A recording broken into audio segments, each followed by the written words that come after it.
to the go. Hold on to the go. Show it off, show it off, show it off. Show it off, show it off, show it off. This is the Show It Off podcast, where we are building self-esteem and learning how to be shamelessly and unapologetically confident. Each Monday, you can count on true stories, inspiring messages, tools that work, and even an occasional educational interview, all to support you on your journey to confidence like you've never experienced before.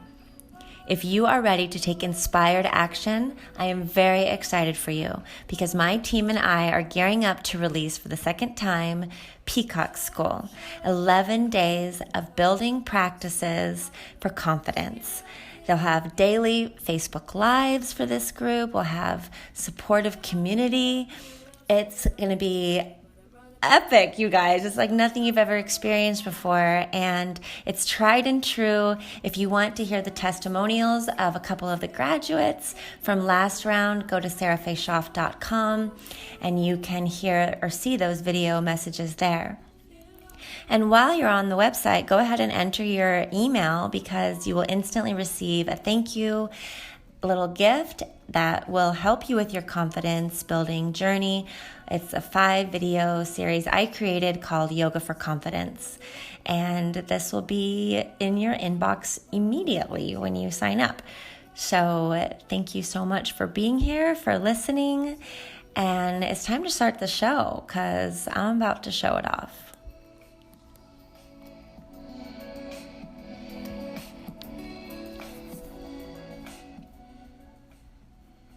Hey, show-offs. Today for the Show It Off podcast, the topic is defense mechanisms and self-love and how we can be more self-loving within our efforts to protect ourselves. I want to start first with something I learned from A Course in Miracles, which is the metaphysical text that I think best describes the way I see the world. And it says that it's in our defenselessness that our safety lies. So before I go into the common defense mechanisms and how we can be more self-loving within that effort to protect ourselves, I want to first say when we are laying our dukes down, when we are not trying to defend ourselves, we are in a place where there's more peace. We are not starting war if we're not on the defense. And this comes into play a lot with our conversations with loved ones and all of our relationships, how our self-talk. But despite that, life is going to throw things our way that is going to cause us to want to self-protect. And that might just be stress. A stress in our life is like, okay, I can't handle this right now. And that's okay. I just want to first and foremost, bring that to the awareness table so that we can remember it as we move forward. Like, do I really need to defend myself here? I think is the question. So this is the way this episode is going to work. It's going to be kind of like a coaching session in the sense that I am going to ask you to get out a pen and a paper. I'm going to explain in brief the top main ways that we tend to defend ourselves, these defense mechanisms that are common. And then I'm going to suggest a more self-loving tactic. I'm going to start off with the top 5 that are not necessarily very self-loving, and end with the top 3 that are more positive and more helpful.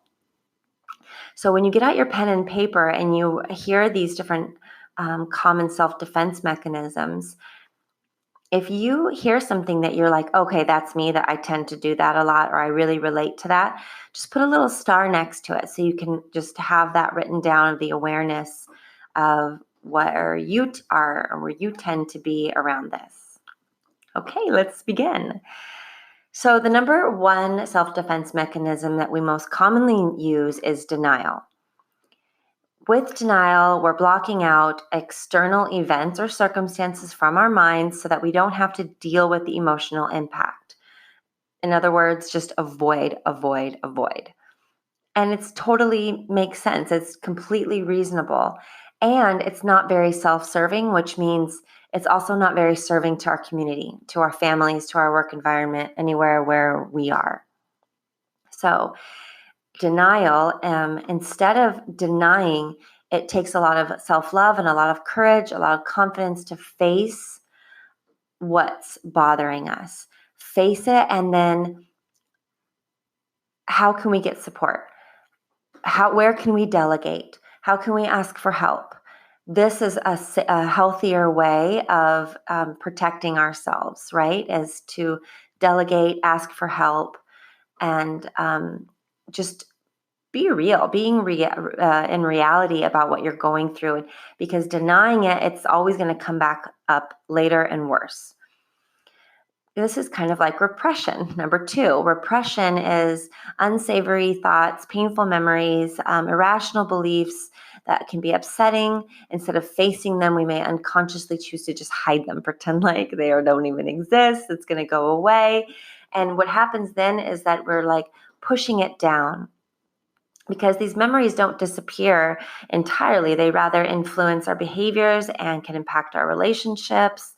And it's not a very self-loving choice. As a yoga teacher, I've seen people really emote in yoga class because we're opening the hips or the back, and they've repressed something for so long, and then they're in this safe environment where it can come out. So that's, if you're someone who tends to repress, put a little star there and think, okay, how can I instead feel safe, feel supported, to bring what's bothering me to the light, and get, maybe a therapist is in order. Maybe like a book that connects to this issue can help you. Repressing is not going to make it go away. The third is projection.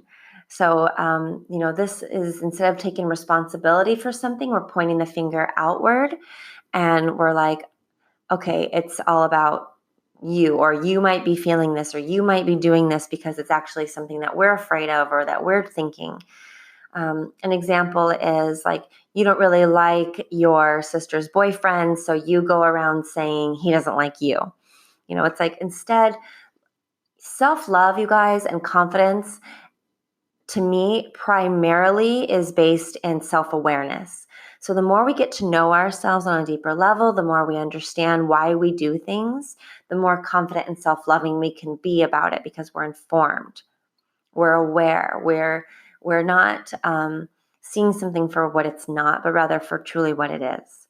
So if we're projecting, I've experienced this with guys that I've dated, where they're like, does this bother you that I'm doing this? And I'd be like, no, why do you think it is? And they're like, oh, because it really used to bother my ex when I would do this. And I'm like, okay, well, that's not me. So when we're projecting, we're not being present, we're not being real, and we're not being aware. The fourth is displacement. So a good example of this defense mechanism is releasing anger, like at your mom or your spouse or your kid, because you had a bad day at work. But none of these people are really the target of our feelings, but we're reacting to them because it's safer than reacting to our boss. If you listen to this podcast, you know that I always encourage responding rather than reacting. When we respond, we've meditated on the issue, we've asked for guidance, and we're acting accordingly. So it's never okay to react at anybody. We do it, and we can forgive and choose again. And we can instead also set the intention to respond instead. So say your boss is bothering you, or not leading with integrity, or whatever it is. Instead of holding it in and then reacting at your spouse when you get home, you can instead create a plan of inspired action and decide how you're going to address this issue with your boss. It's more self-loving. It takes more confidence, but ultimately it's the right choice just for humanity to respond in this way to the accurate people. And the last one is regression.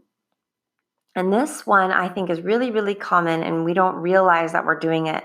But it's when we're struggling to cope with something, we may turn to like foods that we find really comforting, or oral fixations because it's nurturing, like nursing or having a bottle, like smoking, chewing on a pencil, so that we're avoiding again when we do this, and we're like this to me, my heart just explodes with compassion for this tactic, because to me, I see a lot of need for nourishment, for nourishment, and for love, and a need for being held and being comforted. And I really relate to this one. So when we see ourselves regressing, oh, I'm doing this. This is what I used to do when I needed comforting. But then if we're aware enough, we can say, how can I choose again? How can I choose a defense mechanism right now that's really more about comforting me in a healthy way? And what is it that's causing me to feel like I need comforting? Am I safe? Am I in a toxic relationship, in a toxic dynamic environment? And how can I choose again? Okay, so look at your list. Where are your stars? What do you tend to do when you feel like you need to defend yourself, when you feel like you need protection?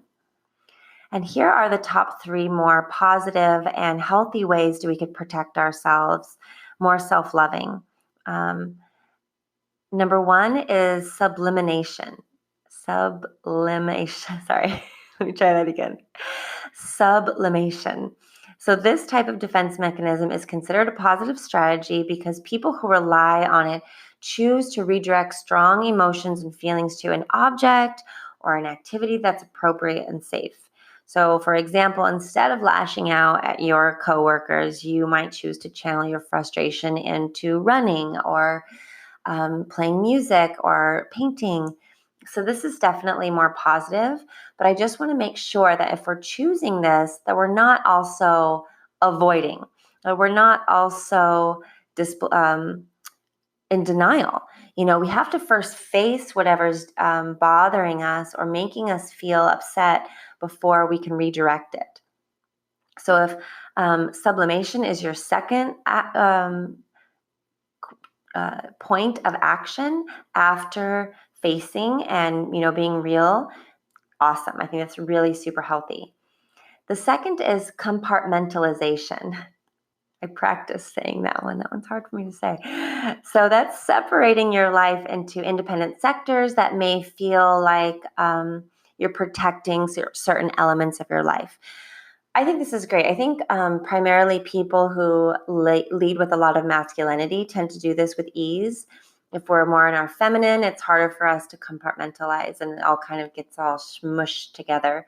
So an example of this, say you're dealing with, I've done this a lot, like when I was in a really unhealthy relationship, and then I'd have to go like teach a yoga class, or visit a friend, or work with a client. I didn't want to bring that stress into what I was doing at that moment.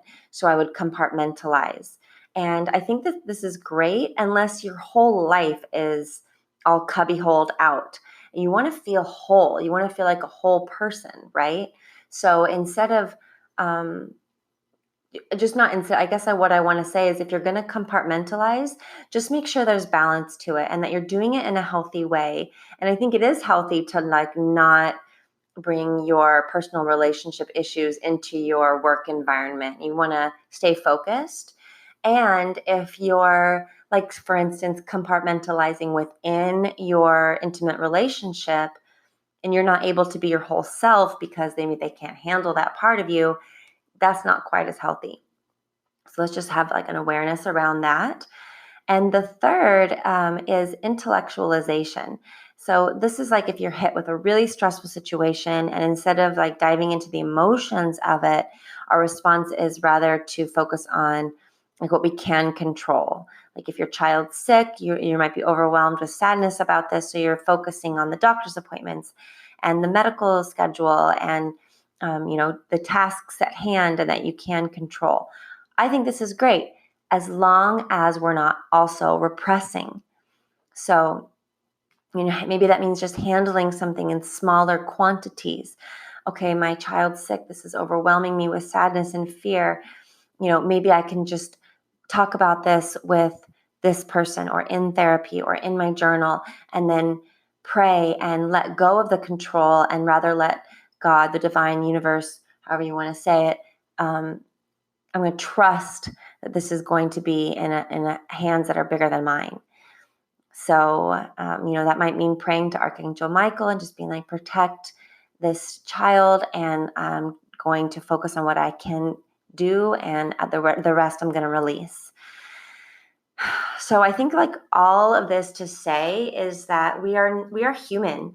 We're going to have all of these feelings. We're going to have stress in our life, heartbreak, anger. Can we face these without can we handle these while being self-loving? What is the most self-loving way we can handle these stresses and heartbreaks that come up?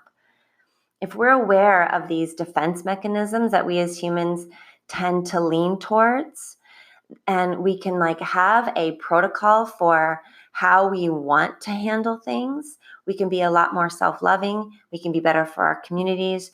We can be more confident because we have a plan of action. We can be better humans, and we can feel really great about ourselves because we have that awareness and we have a plan and we know how we're going to handle what life brings our way. So lastly, you guys know I'm going to bring up meditation. I'm going to bring up yoga practice. I'm going to bring up how are you starting your day?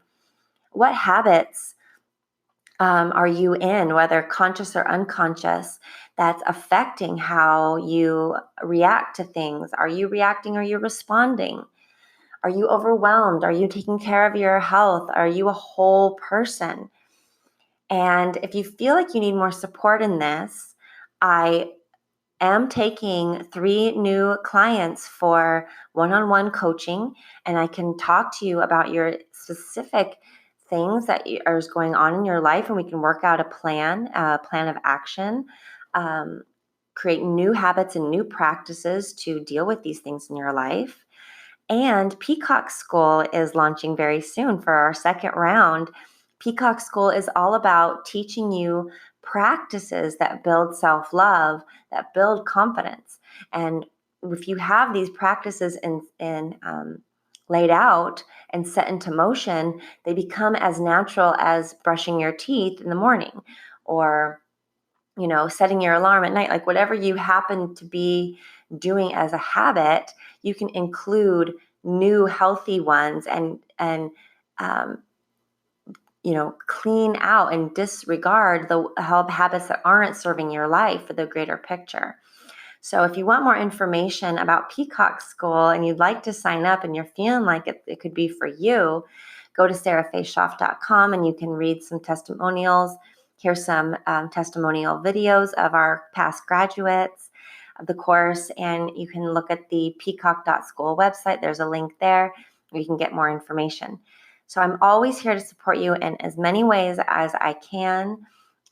Look at the list that you made while you were listening to this. Look at where you've starred of your defense mechanisms and see with awareness and self-love on how you can choose differently for a better result. Thank you so much for listening. I love you. You're amazing. You're perfectly imperfect. So go ahead and show it off.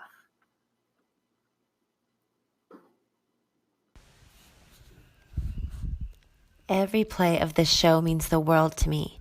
Thank you for your time and for listening. I'd love to hear from you now.